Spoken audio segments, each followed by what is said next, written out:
নবী রাসূল আমার আল্লাহ তাআলার আশিক, আর আমার আল্লাহ হলেন মুহাম্মদের আশিক।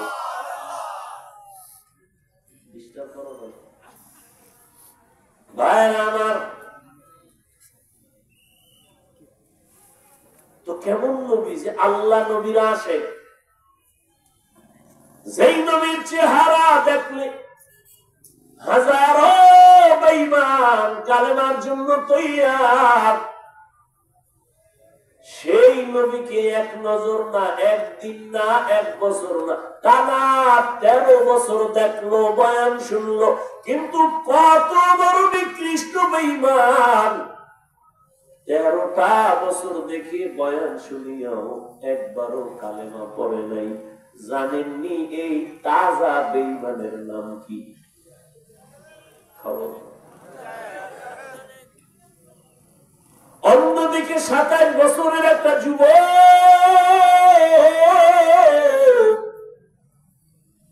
তরবারি নিয়ে দৌড়ায় নবীকে জবাই করবে। কয় বছরের? 27 বছরের যুবক রহমতের নবীকে জবাই করার জন্য দৌড়ায়। রহমতের নবীকে এক নজর দেখা তরবারি পালায় বলে, নবী মাফ করে দেন, আর আমাকে কালেমা পড়ায় মুসলমান বানায় দেন। ইমামুল আউয়ালিন আল আখিরিন বহরে সাদকা রাহমাতান লিল আলামিন সাইয়্যিদুল কাউনাইন খাতমুল মুরসালিন আখিরামত বুদ ফখরুল আউয়ালিন। এর নাম কপাল। যেই নবীরে একবার দেখার জন্য গর্তের সাপ পাগল, জঙ্গলের প্রাণী পাগল, সে নবীকে 13 বছর দেখিয়া বয়ান শুনেও কালেমা পড়ে না। কত বড় নিকৃষ্ট বেঈমান! আর 27 বছরের যুবক নবীজিকে তরবারি নিয়ে মারার জন্য সে কালেমা পড়ে। এর নাম কপাল, এর নাম কপাল। যুবক, বহু যুবক আসতে চেয়েছিল আজকের ওয়াজে, কপাল নাই, আসতে পারেনি। আর একদল কপাল পরা এসেছে ঠিক, কিন্তু বেহেশতের প্যান্ডেলে ঢুকতে পারেনি। কপাল কপাল, মনে রাখিস কথাগুলো, তামাশা মনে করিস না। প্যান্ডেলে ঢুকতে পারে না, বাসা থেকে বলে আসছে হাফিজুর রহমান সহ অনেক আলেম আসবে, ওই মাধবপুরে বয়ানে যাই। কপাল বড় খারাপ, এই বেহেশতের প্যান্ডেলে বসতে পারে নাই। এরা কোথায়? মহিলা প্যান্ডেল তাওয়াফ করে আর মার্কেটে ঘুরে আর তাজা তাজা কবিরা গুনাহ করে, আড্ডা করে। কপাল কপাল। আর একদল এই প্যান্ডেলে ঢুকছে, কিন্তু তাদের জন্য বড় দুঃখ। বেহেশতের প্যান্ডেলে ঢুকিয়াও তাদের কপাল এখনো ভালো না। গজবের মোবাইল সামনে নিয়া তার কলবের দরজাগুলো বন্ধ করে রাখছে। এই যুবক, হাসিস না, আমি হাসির কথা বলি নাই, লজ্জা থাকলে কান্না করার কথা। আমি তামাশা করতে আসি নাই রে বাবা, আমি তোর পায়ে ধরার জন্য আসছি, জানো? তুই বল, এই হাফিজ ভাই, নিচে নেমে পাও ধর, যদি পায়ে হাত দিয়ে ধরো আর নামাজ ছাড়বো না। বল, আমি এখন নিচে নেমে আসবো তোর পায়ে ধরার জন্য। তামাশা করতে আসি নাই, আমি একটা কথা হাসির জন্য বলি না রে বাবা, তোমার কল্যাণের জন্য বলি। তুমি তামাশা কইরা চলে যাবা, তোমার দিন চলবে, রাত চলবে, আমারও এভাবে চলতে থাকবে। তবে কপাল বড় খারাপ, তোমার বড় খারাপ। 24টা ঘন্টাই তো মোবাইল নিয়ে মরো, সারা রাত দরওয়াজা জানালা বন্ধ করে মোবাইল মোবাইল গুনাহ গুনাহ কবিরা গুনাহ দেখতে দেখতে চেহারাটা নষ্ট করে ফেলেছে। চেহারার মধ্যে কোনো নূর নাই, কোনো উজ্জ্বলতা নাই, দেখলে কোনো মায়া লাগে না। সারা রাত কবিরা গুনাহ করে চেহারাটা নষ্ট করে ফেলল রে বাবা। যাদের দিলের চক্ষু খোলা আছে তারা তোমার কপালের দিকে তাকাইলেই বুঝতে পারবে তুমি রাতের বেলা কি করো। কলমের চোখ আছে, আল্লাহ হেদায়েত দান করো। তুমি মনে করতেছো আমি তামাশা করতেছি না, বেটা তোর জীবনটা ধ্বংস হয়ে যাইতেছে আর তুই মনে কর আমি তামাশা করি। মোবাইল নিয়ে তোর চোখের পাওয়ার যাইতেছে, কিডনি ড্যামেজ হচ্ছে, হার্ট দুর্বল হচ্ছে, মেধা শেষ, যৌবন শেষ, জীবন শেষ, লেখাপড়া শেষ, মা বাবার বরদোয়া, শিক্ষকের বরদোয়া, আলেমের বরদোয়া, শুধুই মোবাইল মোবাইল মোবাইল মোবাইল করে তোর জীবন শেষ হইতেছে, তুই তামাশা মনে করতেছ। তুমি মনে করতেছ আমি তামাশা করি।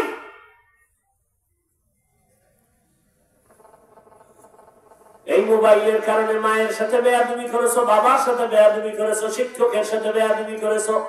এই মোবাইলকে ঠিক রাখতে গিয়া মায়ের টাকা চুরি করেছো, বাবার টাকা চুরি করেছো, বন্ধুর টাকা চুরি করেছো, আরো কত কিছু করেছো। এই মোবাইল তোর কিডনি দুর্বল, হাত দুর্বল, চেহারা নষ্ট, চোখের পাওয়ার নাই, যৌবন নাই, জীবন নাই, লেখাপড়া নাই, চরিত্র নাই। তুই এখন যদি আল্লাহ না করুন মরে যাও, তোর মা যদিও কান্না করবে তবে মনে মনে খুশি হবে, একটা বেয়াদব চরিত্রহীন বিপদ কাইটা গেল, কারণ ওর চরিত্রের কারণে আমি মা বহু জায়গায় লজ্জা পাইছি। তাহলে 30 বছরে কামাই করলি বরদোয়া, আল্লাহ হেদায়েত দান করে।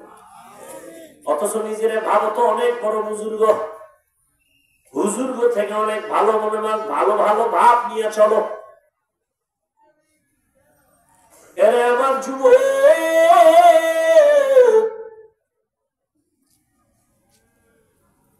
এই ময়দানটা বড় দামি। কেমন দামি যে রহমতের নবী বলেন এখানে বসার সাথে সাথে সবার গুনাহ মাফ হয়ে গেছে।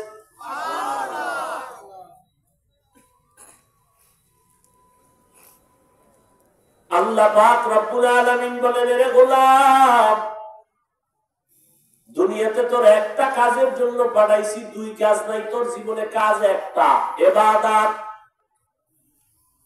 এবার তুই চিন্তা করবি তোর খানার দরকার, ঘুমের দরকার, কি লাগবে, সব ব্যবস্থা আগে করছি, তারপরে তোকে পাঠাইছি, কোনো পেরেশানি নেই। তোর খানা লাগবে, আয়োজন করে দিছি। এবার তোর ঘুমের প্রয়োজন, তোর বালিশ লাগবে, আমি তুলার গাছ বানাই দিছি। সব আয়োজন করে তোরে পাঠাইছি, এখন তোর কাজ একটা, ইবাদত। করলে যদি করতে পারো বিনিময় পাবি বিনা হিসাবে জান্নাত।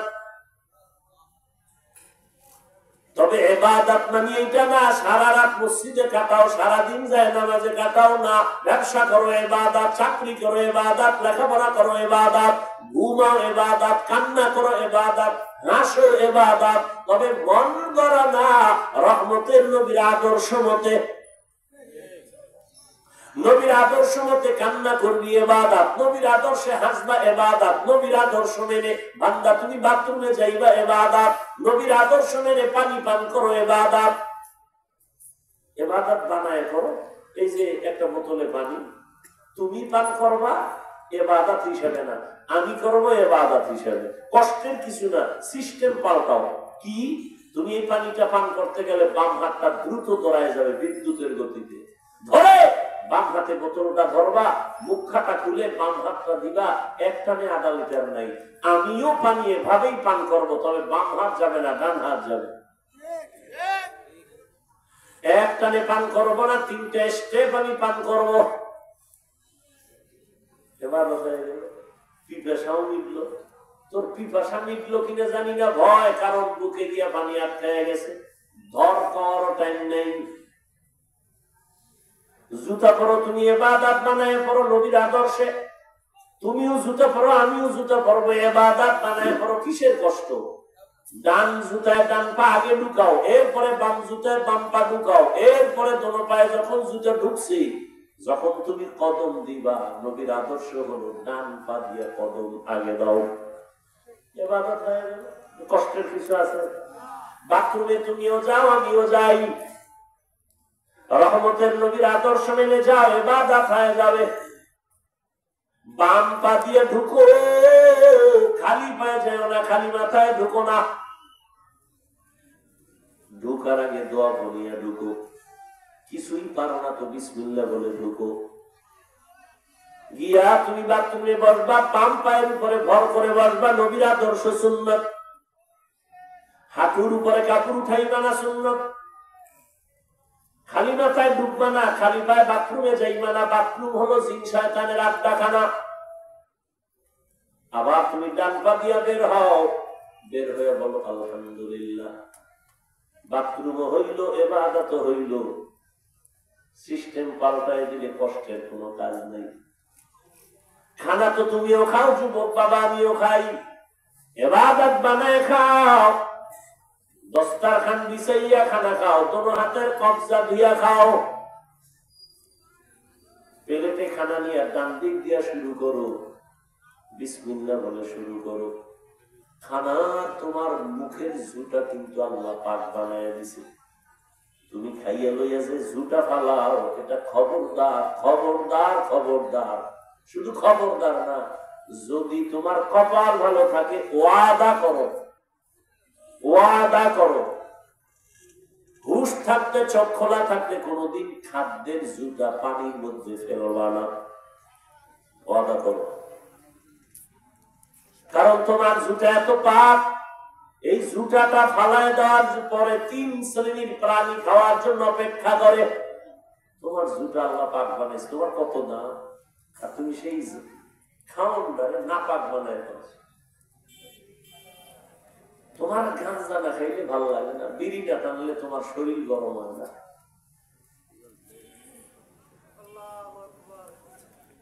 তোমার জুতা খাওয়ার জন্য বিড়াল অপেক্ষা করে, কুকুর অপেক্ষা করে, জিনেরা অপেক্ষা করে। আজকে কোন ওয়াজ মানো আর না মানো, আজকে এই ওয়াদাটা করে যাও, জীবনে কোনোদিন জুতা কাটা এটি পানিতে ফেলবা না। ঘরের পিছনে শুকনা কোন জায়গায় ফেলে দিবা, কুকুর খাবে, বিড়াল খাবে, জিনেরা খাবে। যদি পানিতে ফেলো 3 শ্রেণীর বরদোয়া পাবা। তুমি বলবা বিড়ালে বরদোয়া দিলে কি আয় যায়। শোন রাসূলের কথা, রহমতের নবী বলেন, একজন বান্দি আল্লাহর আবেদা, সালেহা, জাকেরা, শাকেরা, এমন একজন ইবাদত করনেওয়ালা বান্দি, জীবন ভর ইবাদত করেছে, হঠাৎ একদিন তার ঘরে বিড়াল ঢুকলো। বিড়াল চিনেন তো, বিড়াল ঘুমাইতেছেন না, বিড়াল ঢুকছে, খাঁচায় আটকায় ফেলেছে। নিজেও খানা দেয় না, অন্যের ঘরে গিয়ে খাবে সেই সুযোগও দেয় নাই। বিড়ালটা খাঁচায় আটকায় পড়ে না খাইয়া ধুকে ধুকে বিড়াল মরে গেল। রহমতের নবী বলেন, ওই মহিলা যখন অন্যায় করেছে, একটা গাইবি আওয়াজ কে যেন গাইবের থেকে বলে, এই নারী, বিড়ালের কষ্ট দেওয়ার কারণে তুই জীবনে যত নেক আমল করেছো, সব আমলগুলো বরবাদ। বিড়ালের সাথে জুলুম করলে যদি হয়, যারা মানুষের উপরে জুলুম করো, গরিবের দিয়া গাধার মতো কাজ করাও, ঠিক মতো বেতন দাও না। সরকারি চাকরি করো, কন্ট্রাক্ট হয়েছে 8 ঘন্টা ডিউটি, 20,000 টাকা বেতন। এই সিলেটের চালাক মুসলমান, সরকারি বেসরকারি চাকরি করো, ডিউটি 8 ঘন্টা, কন্ট্রাক্ট হয়েছে 20,000 টাকা বেতন। তুমি যদি 1 ঘন্টা ডিউটি না কইরা পুরা বেতন নাও, 1 ঘন্টা ডিউটি না করার বেতন নেওয়া হারাম। এত সোজা আল্লাহ বাবা।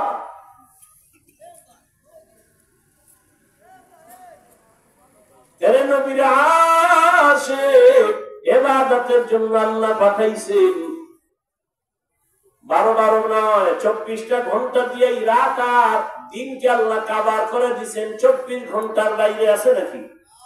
24 ঘন্টা দিয়ে দিন আর রাত। কখনো দিন বড় হবে, রাত ছোট হবে, কখনো রাত বড়, দিন ছোট।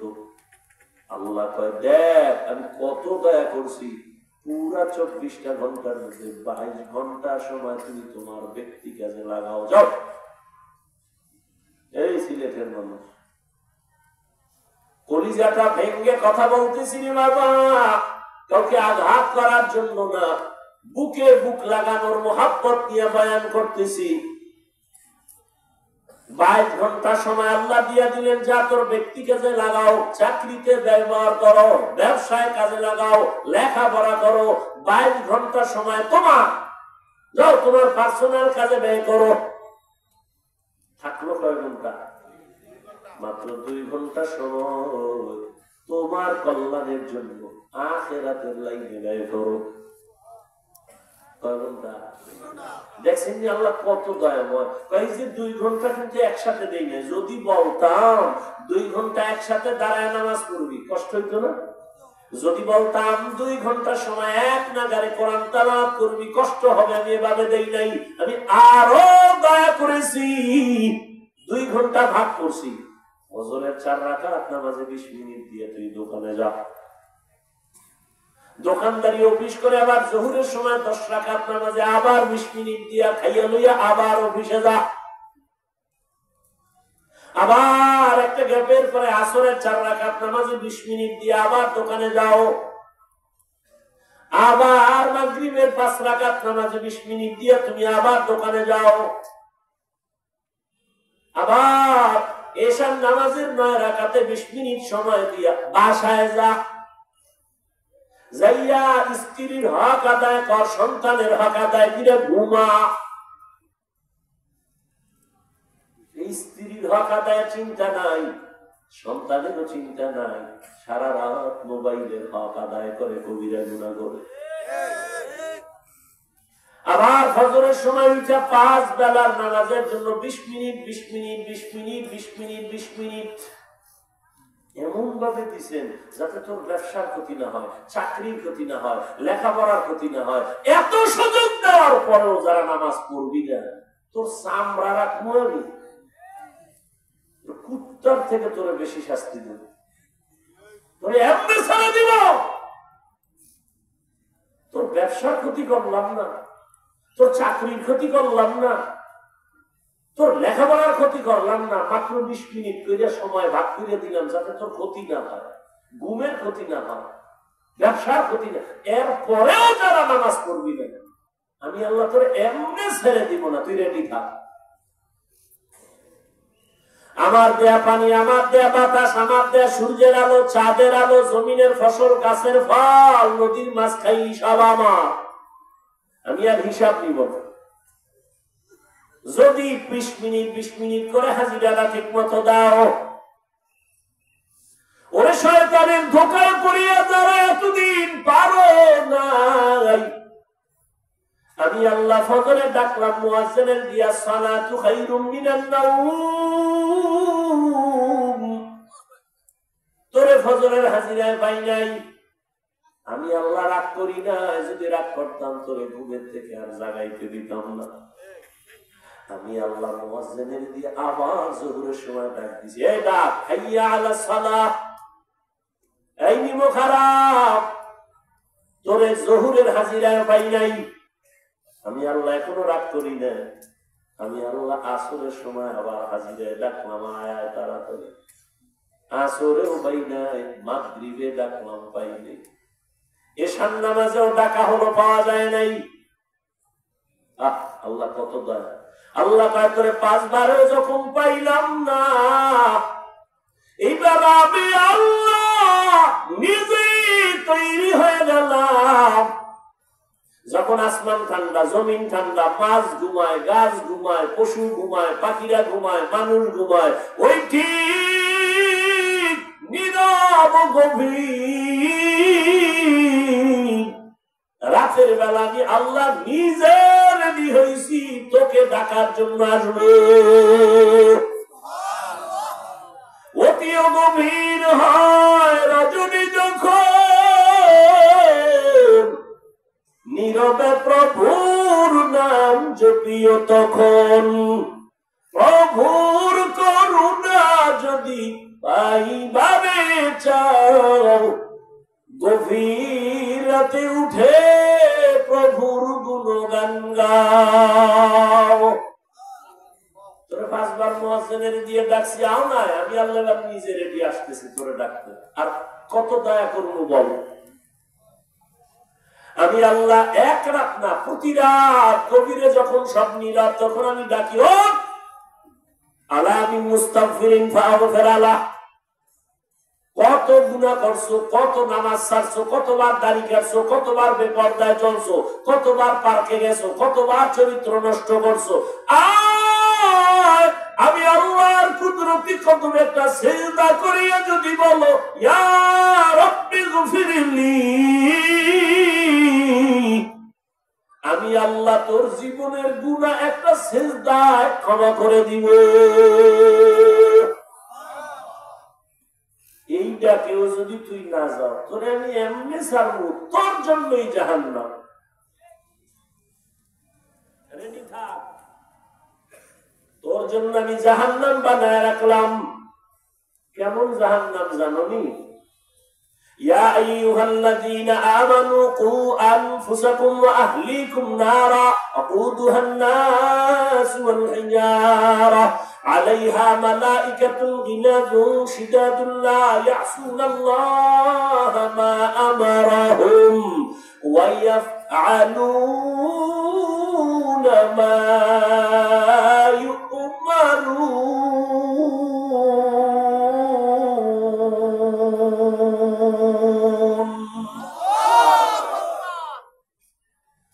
মুমিন জাহান্নাম থেকে নিজেরে বাঁচা, আহালকে বাঁচা। কেন? ওয়াকুদুহান নাস ওয়াল হিজারা, এমন জাহান্নাম আমি বানাইছি যেই জাহান্নাম আমি মানুষ দিয়া জ্বালাবো, পাথর দিয়া জ্বালাবো। কারণ দুনিয়ার আগুন পাতলা নরম, এজন্য আগুনটা জ্বালাইতে নরম জিনিস লাগে, কেরোসিন লাগে, খেরকুটা লাগে। আর জাহান্নামের আগুন এত কঠিন, এগুলো জ্বালাবার জন্য আমি আল্লাহ মানুষ আর পাথর ব্যবহার করব। জাহান্নামের আগুন জ্বালাতেই মানুষ দিব। দুনিয়ার আগুন থেকে 70 গুণ তাপ বেশি জাহান্নামের আগুন। আল্লাহ পাক বলেন, আমি আল্লাহ তোদের এত দয়া করার পরেও যারা নামাজ পড়বি না, নামাজ পড়বি না, রোজা রাখবি না, পর্দা করবি না, এরে বান্দা যদি এই অবস্থায় কবরের দিকে যাও, আমি আল্লাহ পাক ফেরেশতা লাগাই দিছি তোর পিছনে। বাঁচার উপায় নাই। কিয়ামতের ময়দানেও তোর কঠিন বিচার হবে। নেক আমলওয়ালারা ডান হাতে আমলনামা নিয়ে বিনা হিসেবে জান্নাতে দৌড়াবে।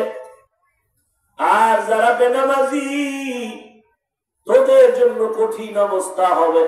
একদিকে জাহান্নামের চিৎকার, জাহান্নাম বলবে আল্লাহ বেনামাজি গুলো কই, তাড়াতাড়ি দাও, আমার পেটে বড় ক্ষুধা, গুনাহগার গুলো দাও। ওদিকে সূর্যের গরম, অন্যদিকে আমার নবী বলেন আল্লাহ রাগান্বিত হয় বলবেন লিমানিল মুলকুল ইয়াউম, আল্লাহ পাক বলবে আজকের দিনের রাজত্ব কার। আওয়াজটা দেওয়া মাত্র হাসরের ময়দানটা থরথর করে কেঁপে উঠবে। গুনাহগার গুলো পাগলের মতো চিল্লাইব। নবী বলেন আয়েশা, নবীরা পর্যন্ত যাদের গুনাহ নাই তারাও কান্নায় বেকারার হয়ে যাবে। উম্মতেরাও পাগলের মতো ঘুরবে, নবীদের কাছে যাবে সুপারিশ করার জন্য, সুপারিশ পাওয়ার জন্য। মুসা নবী বলবে পারবো না, ঈসা নবী বলবে পারবো না। আদম নবীর থেকেও ফিরে আসবে, ইব্রাহিম নবীর থেকেও ফিরে আসবে। সর্বশেষ উম্মতগুলো রহমতের নবীকে তালাশ করবে সুপারিশের জন্য। নবী কই আছে হাসরের মাঠে? আম্মাজান জিজ্ঞেস করলেন নবী কোথায় থাকবেন? নবী বলেন ও আয়েশা, আমি আল্লাহর কুদরতের সামনে মাকামে মাহমুদে সিজদায় করে কান্না করব। মুসা নবী কাঁদবেন নিজের জন্য, ঈসা নবী কান্না করবেন নিজের জন্য, ইব্রাহিম নবী কাঁদবেন নিজের জন্য। আর আমি মুহাম্মদ যতবার কান্না করবো একবারও বলবো না আল্লাহ আমার আমার আমার। আমার নিজের জন্য কিছুই বলবো না, আমি বারবার বলবো আমার উম্মতের বাঁচাও, আমার উম্মত যেন জাহান্নামে না যায়। আল্লাহ নবীর কান্না দেখে বলবেন নবী কাঁদবেন না, আপনি ধরে ধরে আপনার উম্মত গুলো জান্নাতের দিকে নিয়ে যান। আম্মা জান আয়েশা কয় তখন কি করবে? আমি ধৈর্য ধরে আমার উম্মত গুলো বাইসা জান্নাতের দিকে নিয়ে হাউজে কাউসারের সামনে দাঁড় করাবো। আম্মা জান আয়েশা বলেন ইয়া রাসূলুল্লাহ আপনি চিনবেন কি করে কোটি কোটি কোটি মানুষ মুসা নবীর উম্মত, ঈসা নবীর উম্মত, এখানে অনেক উম্মত, আপনার উম্মত চিনবেন কি করে? রহমতের নবী বলেন ও আয়েশা, যারা 5 বেলার নামাজ পড়েছে ওযু বানাইয়া কিয়ামতের ময়দানে ওযুর জায়গাগুলো নূরের আলোতে চমকাইতে থাকবে। আমি দেখে দেখে হাউজে কাউসারের কিনারায় লাইনে দাঁড় করায় আমি নবী নিজ হাতে পেয়ালা ভরে কাউসারের পানি দিব, উম্মত পান করবে আর জান্নাতের দিকে আগাইতে থাকবে। লাইনে অনেক উম্মত দাঁড়ানো, পানি পান করতেছে, আসতেছে করতেছে, হঠাৎ একটা পর্দা পড়ে যাবে। ও ফেরেশতা আমার উম্মত কি শেষ? না, তো পর্দা দিলে কেন? পর্দার বাইরের উম্মত সব ভেজাল। এরা আপনার উম্মত দাবি করছে, নামাজ পড়ে নাই, পর্দা করে নাই, হালাল মতো চলে না, আপনার সুন্নাত জবাই করেছে। নবী বলেন আয়েশা তখন আমি রাগ করে বলবো সোহকান সোহকা লিমান গায়রা মিন বাদি, এই বেঈমান নাফরমান উম্মত তোরা আমার থেকে আলাদা হয়ে যাও, তোরা আমার উম্মত না। আল্লাহ পাক কুদরতের আওয়াজ দিবেন ও ফেরেশতারা এই বেনামাজি গুনাহগার গুলোরে জাহান্নামের হ্যান্ডকাপ লাগায়া দাও। ও আমার যুবক, তোমারে কিন্তু এতক্ষণ যত বয়ান শুনাইছি একবারও বলি নাই হুজুর হও, এতক্ষণ যে বয়ান শুনাইছি একবারও বলি না আমার মতো পাঁচকল্লি লাগাও। আমি যে এতক্ষণ চিল্লাইতেছি একবারও বলি না আমি কওমি মাদ্রাসার সন্তান, তুমিও কওমি মাদ্রাসায় যাও। আমি একবারও বলি না তাবলীগের আমি বন্ধু, তুমিও তাবলীগে যাও, না হয় জাহান্নামে যাইবা। আমিও পীরের মুরিদ, তুমিও পীরের কাছে যাও, না হয় জাহান্নামে যাইবা। একবারও বলি নাই। শেষ কথাটা মনে রাখিও, আমি তোমাকে যেটা বলবো, ও যুবক বাবা তুমি স্কুলে পড়ো, কলেজে পড়ো, চাকরি করো, ব্যবসা করো, তুমি ডাক্তার হও, ইঞ্জিনিয়ার হও, প্রফেসর হও, তুমি ব্যবসায়ী হও, চাকরিজীবী হও, তবে আমার জীবনের একটাই দাবি তোমার কাছে বেয়াদব হইবা না। তোমার ব্যবহারে কোনোদিন যেন মা বাবা কষ্ট না পায়, কষ্ট পাওয়াই বড়দোয়া। তোমার ব্যবহারে কোনোদিন যেন আচরণে শিক্ষক কষ্ট না পায়, কষ্ট পাওয়াটাই বড়দোয়া। তোমার আচরণে কোনোদিন যেন উলামায়ে কেরাম কষ্ট না পায়। মা বাবার বরদোয়া কপালে লাগলে তুই শেষ, শিক্ষকের বরদোয়া লাগলে তোর লেখাপড়া শেষ, উলামায়ে কেরামের বরদোয়া লাগলে তোর চরিত্র শেষ। ও যুবক, আদর্শবান ডাক্তার হইও, ইঞ্জিনিয়ার হইও, আদর্শবান প্রফেসর হও, আদর্শবান ডাক্তার হও, আদর্শবান ব্যবসায়ী হও। এবার একটু তাকাইয়া দেখো গভীর ভাবে, তোমার মতো যুবক জীবনে মাদ্রাসায় পড়ে নাই, জেনারেল লাইনে আছে, স্কুল কলেজে আছে, 5 বেলার নামাজ পড়ে, দাড়িওয়ালা, সত্য কথার সাক্ষী দেওয়া আসেনি। আর ওয়াজ লাগবে না, ওয়াজ শেষ।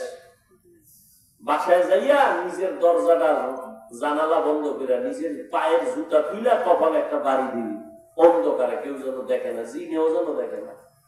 বাড়ি দিবি আর বলবি এই কপাল পড়া, তোর কপালে কার বরদোয়া লাগছে? তোর মতো যুবক স্কুলে পড়ে, নামাজ পড়ে, কলেজে পড়ে, নামাজ পড়ে, তুই পারো না কেন? তোর কপাল অভিশপ্ত কেন? কার বরদোয়া লাগাইছে? তোমার মতো যুবকরা আবার পুলিশ বিডিআরের চাকরি করে, 5 বেলার নামাজি নাই, তোমার কপাল কেন খারাপ? তোমার মতো যুবক ডাক্তার, প্রফেসর, ইঞ্জিনিয়ার 5 বেলার নামাজ পড়ে, ওসি, ডিসি, এসপি 5 বেলার নামাজ পড়ে, কৃষি কাজ করে, নামাজ ছাড়ে না, রাস্তায় গাড়ি চালায়, নামাজ ছাড়ে না। তোমার মতো জেনারেল লাইনের সন্তান নদীর মধ্যে মাছ ধরে, নামাজ ছাড়ে না। যাও আর একটু যাও, ঢাকা কলেজে যাও, জাহাঙ্গীরনগরে যাও, সিলেট কলেজে যাও, গিয়ে দেখো তোমার মতো যুবক মাথায় পাগড়ি, বড় দাড়ি, বড় জামা, মনে হয় মসজিদের বড় খতিব। ও ভাই তুমি কোন জায়গার খতিব? বলে আস্তাগফিরুল্লাহ, আমি আরবি পারি না। তো এই হালাত কেন, কি করো? বলে আমি ঢাকা কলেজে পড়ি। তাহলে তোমার মাথায় পাগড়ি কেন, দাড়ি কেন, এই রং লাগাইছো কেন? যুবক আনন্দে বলে আল্লাহ শুকর, আমার মা বাবার দোয়া আর এই জমিনে আল্লাহর খাঁটি ওলি উলামায়ে কেরামের নেক নজর লাগাইছি। আমি কলেজে ক্লাস করি, পাগড়ি খুলি না। আমি কলেজে ক্লাস করি, দাড়ি কাটি না। আমি কলেজে ক্লাস করি, নামাজ ছাড়ি না। তুমি কেন পারো না? তোমার কপালে কার বদদোয়া লাগছে? এখনো সময় আছে, তওবা করো। ও পর্দার আড়ালের আম্মা জানেরা, বোনেরা, আল্লাহ আপনাদের সন্তান দান করেছে। সন্তানটাকে আদর্শ ডাক্তার বানাবেন, বাধা নাই। ইঞ্জিনিয়ার বানাবেন, বাধা নাই। তবে বেয়াদব বানাবেন না। আর সন্তানটাকে ভালো বানাবার ক্ষেত্রে আপনাকে আদর্শওয়ালা হতে হবে, কারণ গাছ ভালো হলেই ফল ভালো হবে। এরে আম্মা জান, আজকে স্টেজের মধ্যে কয়জন? 10টা ছেলের বোধহয় পাগড়ি দেওয়া হলো, এরা কোরআনের হাফেজ। এরে আম্মা জান, এই হাফেজে কোরআনের মা বাবার মতো আজকে আনন্দে আর কে আছে? আপনাদের কি মনে চায় না একটা ভালো সন্তানের মা বাবা হয়ে যাবেন? এই কারণেই তো আপনাদের অনেক দাম। মায়ের কারণে সন্তান ভালো হয়। আম্মা জান, আপনাদের এই জন্য এত দাম। আপনারা সাহাবায়ে কেরামের মায়ের মতো দামি, নবীদের মায়ের মতো দামি। আপনাদের এত মান। আপনারা ইসমাইল নবীর মা হাজেরা আলাইহিস সালামের মতো দামি নারী, ঈসা নবীর মা মারিয়াম আলাইহিস সালামের মতো দামি নারী। বেঈমান ফেরাউনের স্ত্রীর নাম কি?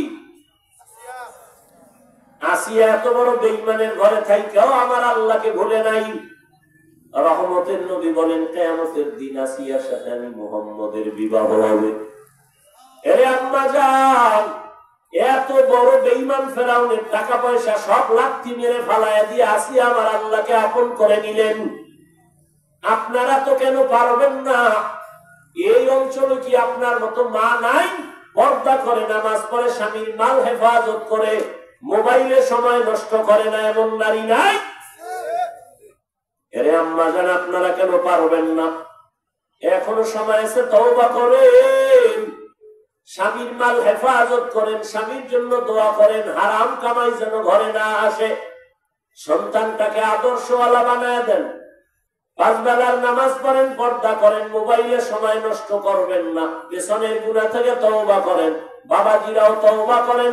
আপনার মতো কত বুড়ারা মসজিদে গিয়ে নামাজ পড়ে, আপনি কেন পারবেন না? যুবক বাবারাও তওবা করো।